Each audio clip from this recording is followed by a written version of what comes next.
Welcome to Wednesday. My name is Anna, and since it is chapter 1, I wanted to talk about first impressions. And my first impression of Twilight, of course, being the cover art, definitely got me interested in this story in the book firsthand. It tells you a lot about what's going to happen in the book, that it's going to deal with temptation and choice and risk and knowledge, so that definitely got me interested.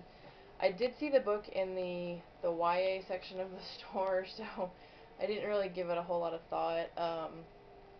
I saw from the back cover that it was a love story and it was a vampire story, so that got me interested, but it took a couple of times seeing it in stores, 2 or 3 or 4 times, before I actually bought it on a whim.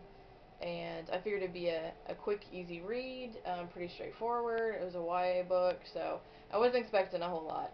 And of course now I love the books. I love Stephenie Meyer, and I'm making videos about the first book, so that tells you a lot right there.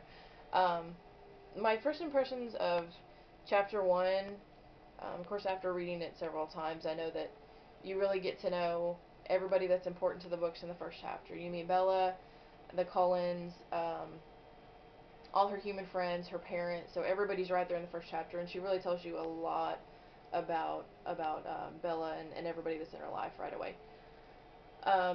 Bella herself seems a little strange at first, just because you can tell she's different. She doesn't relate to kids her age. She describes herself as pale and clumsy. You get that she's not really good with people, probably. So she definitely kind of seems like a loner, which is one of the things that I like about her, of course.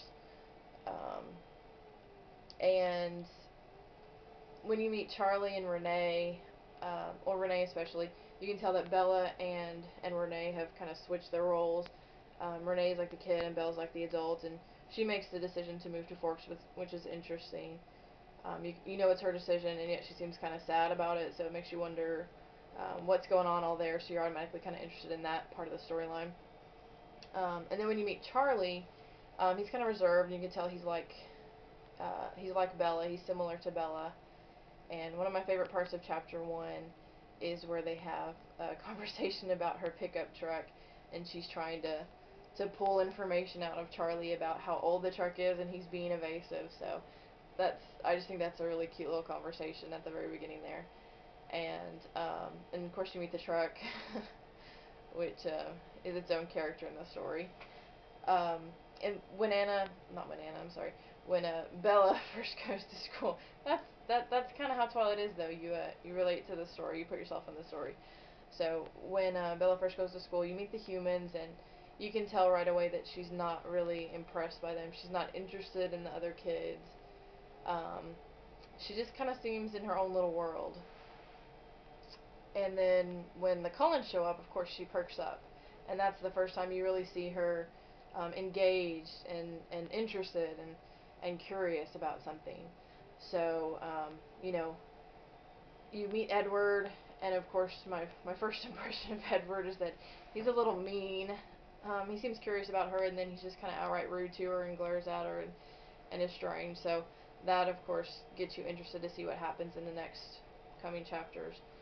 So, like I said, everybody's there in that first chapter. You meet Edward, he's a little mean. You meet Bella, she's a little weird. You meet her parents, who are kind of extreme opposites of each other, and you meet her human friends, who are almost like a backdrop to the story throughout the books. Um, and then of course later on we'll meet Jacob, the other most important person of the story, which brings me to Anna's question from chapter 1 and or from day 1. I'm definitely Team Twilight.